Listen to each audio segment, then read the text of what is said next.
লক্ষ্মী দেবী অচলা হয়ে বাস করেন। ব্রতকথা। বঙ্গদেশে এক ব্রাহ্মণ ছিল, তার দুঃখের সংসার। দিনান্তে একবেলা এক মুঠো ভাত জোটাও তার পক্ষে সহজ ছিল না। সেই সময় তার এক ছেলে হয়। কিছুদিন পর ব্রাহ্মণ মারা গেল। বিধবা ব্রাহ্মণী কোনোদিন অনাহারে, কোনোদিন বা অর্ধাহারে অতি কষ্টে ছেলেকে পালন করতে লাগলো। পুকুরের সামনে ছিল একটা বট গাছ। ব্রাহ্মণের ছেলে সকালে সেই গাছতলায় খেলা করত।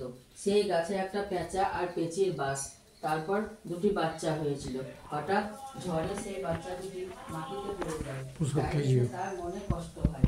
সেই বাচ্চা দুটিকে তুলে খুদ ও জল খাইয়ে সুস্থ করলেন। পেঁচা পেঁচি তখন বাসায় ছিল না, চড়তে গিয়েছিল। ব্রাহ্মণের ছেলে বাচ্চা দুটিকে নিয়ে গাছে উঠে তাদের বাসায় রেখে এলো। সন্ধেবেলায় পেঁচা পেঁচি বাসায় এসে হাজির।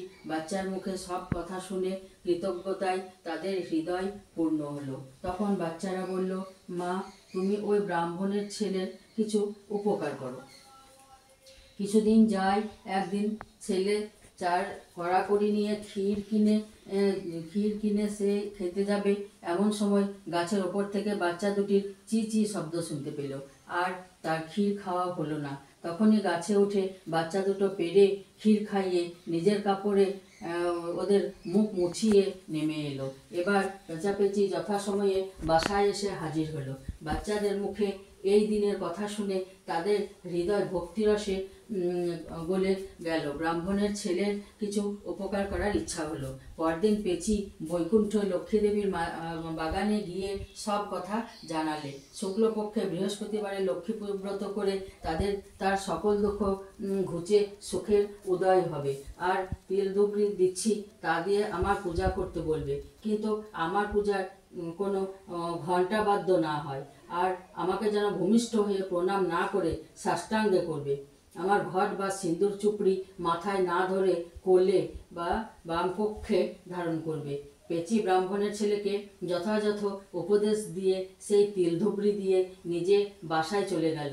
ব্রাহ্মণের ছেলে তার মায়ের কাছে সকল কথা খুলে বলতেই ব্রাহ্মণী শুনে তিল ধুবড়ি দিয়ে লক্ষ্মী পুজো করলো। কিছুদিনের মধ্যে ব্রাহ্মণের ছেলের অবস্থার পরিবর্তন হলো। কোনো আর অভাব রইল না। বিধবা ব্রাহ্মণী আর তার ছেলের অতুল ধনের কথা সে দেশের রাজার কানে গেল। তিলধুবড়ি থেকে যে ব্রাহ্মণের এই অবস্থার উন্নতি তা রাজার জানতে বাকি রইল না। তার হৃদয় ঈর্ষায় পূর্ণ হলো।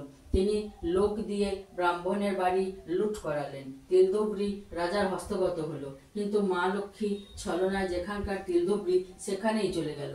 পেঁচি ব্রাহ্মণের ছেলের দৈন্য দুর্দশা দেখে পুনরায় বৈকুণ্ঠে গিয়ে মা লক্ষ্মীর কাছ থেকে তিলধুবড়ি চেয়ে এনে দিলে। লক্ষ্মীর কৃপাদৃষ্টিতে তার সংসার আবার উজ্জ্বল হয়ে উঠল। তাই দেখে রাজা এক কৌশল আঁটলেন। রাজার একটি পরমা সুন্দরী কন্যা ছিল।